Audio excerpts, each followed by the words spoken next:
കേരളത്തിൽ അടുത്ത ദിവസവും ഇടിമിന്നലോടുകൂടിയ മഴയ്ക്ക് സാധ്യതയെന്ന് കേന്ദ്ര കാലാവസ്ഥാ വകുപ്പ് അറിയിച്ചു. കിഴക്കൻ കാറ്റിന്റെ ഗതിമാറ്റവും അറബിക്കടലിൽ രൂപം കൊണ്ട ചക്രവാതച്ചുഴിയുടെ ഫലമായും ആണ് കേരളത്തിൽ നിലവിൽ മഴ ലഭ്യമാകുന്നത്. കേന്ദ്ര കാലാവസ്ഥാ വകുപ്പ് പുറപ്പെടുവിച്ച റിപ്പോർട്ട് പ്രകാരം കേരളത്തിൽ 30% അധികം മഴ നിലവിൽ ലഭ്യമായിട്ടുണ്ട്. വൈകുന്നേര സമയങ്ങളിലാണ് മഴയുടെ തോത് ഉയരുവാൻ സാധ്യത. ഇടിമിന്നലോടുകൂടിയ ശക്തമായ മഴയ്ക്ക് സാധ്യതയുള്ളതിനാൽ കാലാവസ്ഥാ വകുപ്പ് ഇടിമിന്നൽ ജാഗ്രതാ നിർദ്ദേശങ്ങൾ പുറപ്പെടുവിച്ചിട്ടുണ്ട്. ഇന്നലെ മധ്യ കേരളത്തിലും തെക്കൻ ജില്ലകളിലും നല്ല രീതിയിൽ മഴ ലഭിച്ചിരുന്നു. ഇന്ന് കേരളത്തിൽ എല്ലാ ജില്ലകളിലും ഗ്രീൻ അലർട്ട് പുറപ്പെടുവിച്ചിട്ടുണ്ട്.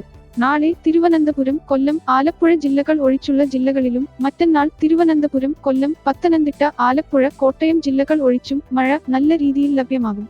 നിലവിൽ ലഭ്യമാകുന്ന മഴയുടെ അളവ് 15.6 മില്ലിമീറ്റർ മുതൽ 64.4 മില്ലിമീറ്റർ വരെയാണ്. കേരള, കർണാടക, ലക്ഷദ്വീപ് തീരങ്ങളിൽ മത്സ്യബന്ധനത്തിന് തടസ്സമില്ല എന്ന് കേന്ദ്ര കാലാവസ്ഥാ വകുപ്പ് അറിയിച്ചു.